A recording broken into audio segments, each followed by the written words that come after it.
Пържолки на тиква в Родопско сърце.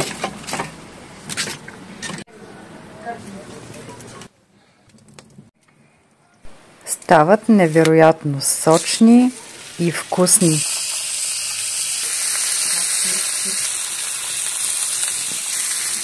И печен лук на тиква. Идеална комбинация.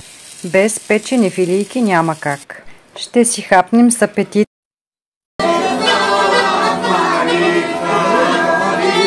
Ето така се забавляваме, родопчаните. Родопите те привличат. Послушай сърцето си и живей тези мигове при нас в Родопско сърце, Чепеларе. Изглоби пазела на България в душата си с незабравим спомен за Родопите.